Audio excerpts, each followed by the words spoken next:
Hey everybody, after a 2-week hurricane delay, we're back, and I'm going to answer the third part of that question about all the projects we have going on. What do they mean? How are they connected?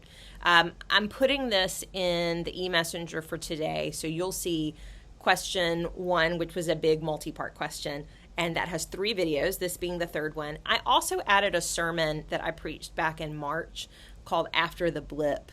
You don't have to listen to the whole thing, but if you're wanting to hear my vision of how all of these moving parts around grants and new organization are connected, I feel like I did that pretty clearly in that sermon from March, so I included that as well in today's e-messenger.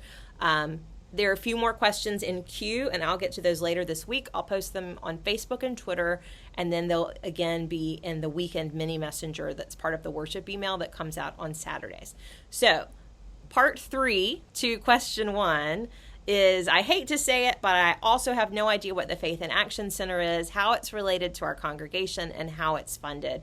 I'm assuming both projects are great because it's SCABC. So both projects being the whole Sacred Places Capital Campaign and the St. Charles Center for Faith in Action. The very shortest version is that we began to work with consultants, Thrive Impact, in 2018, talking about revenue streams for the church. What are options that churches do not consider? The traditional revenue streams for churches obviously are direct tithes and offerings from the congregation. So we had already expanded that here with our community partner model. We've had community partners longer than I've been pastor, but we formalized them in 2013, 2014 as the St. Charles Community Partners.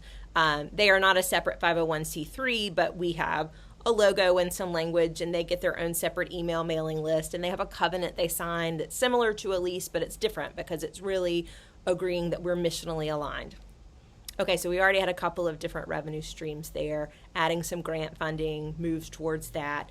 But in our work with Thrive Impact, we began to identify some of the gifts and strengths this congregation has, and identifying how those are also specific to place and space, and talking about how might our gifts and assets serve the common good long term, also bringing in some additional revenue. That's an element of it. A 501c3 can access some grant applications and foundations that a private church cannot, or an individual church cannot. But part of what I have continued to say is that I believe the St. Charles Center for Faith in Action can be the missional legacy for the St. Charles Avenue Baptist Church. The trends in churches are that congregations will continue to get smaller, and congregations like ours already don't need a 45,000 square foot building. So if we're going to use this building, then we're going to use it for the common good, and that includes all of those community partners. And now the St. Charles Center for Faith in Action is one of those community partners. We set it up that St. Charles Avenue Baptist Church is the sole member of the center. That means that we are tethered together in some important legal ways. On the board of directors, there will always be two seats on the board that are members of St. Charles Avenue Baptist Church, so that we have that connection communication, and we also have staff sharing. So I, for quite a while now, for many months, have been 80% church, 20% center when it comes to how I'm paid. And Caroline Durham began September 1st. She is now 80% church, 20% center. So on the center side, I'm associate director. She's executive director. On the church side, I'm senior pastor, and she's director for community engagement, which means she'll be working with our community engagement team, but also really bridging the two organizations to be that liaison between the church and the public, and between the church and our neighbors, the nonprofits and organizations that we're part of. So staff sharing was an element of it too. And in the sermon that I referenced, Beyond the Blip, you'll also hear me say really candidly that I think some years down the road, I don't have a sense of when, there may come a time when the St. Charles Avenue Baptist Church cannot afford to singularly maintain this building. And by identifying the St. Charles Center for Faith in Action, by being sole partner of, sole member, anyway, that needs editing and I'm not going to edit it, because we are the sole member of the St. Charles Center for Faith in Action, that would allow us down the road, if we chose, and we have not chosen that yet, But if we chose to give the building to the center and become one of its community partners, we are legally tethered together in a way that would make that very simple and would open up some really, I think, excellent avenues for our longevity as a congregation. How is it funded?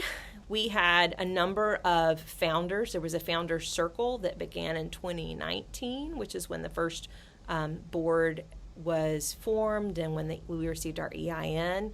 And the founders all gave a minimum of $10,000 apiece, and that was the seed money for the organization. We have continued to have a number of private donors, but also now have some large grant funding. The biggest comes from Baptist Community Ministries, and it is a 1-to-1 matching grant focused on justice retreats, which we are launching this fall. The first will be around making the criminal legal system more restorative and how communities of faith and communities of conscience can participate directly in that process.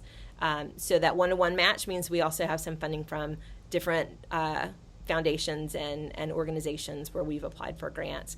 And all together, that'll end up being just over $300,000 for that process. So funding comes from individual donors, it comes from the founding circle, it comes from people who continue to give and sustain, and it comes from grants and foundations. So we will be constantly working to bring all of that money in and to bring more in as we build out our staff and build out our programming.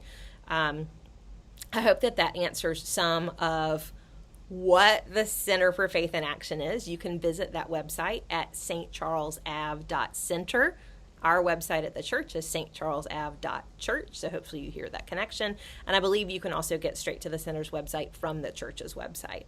That's what it is. That's how it's related to our congregation. That's how it's funded. I do believe it's a great project. I do believe that it's part of a vibrant future for us as a congregation. And if you're curious, take a minute and listen to that sermon after the blip. Hear me talk a little bit more about what I imagine 5, 10, 20 years down the road could be possible here. Take care, everybody.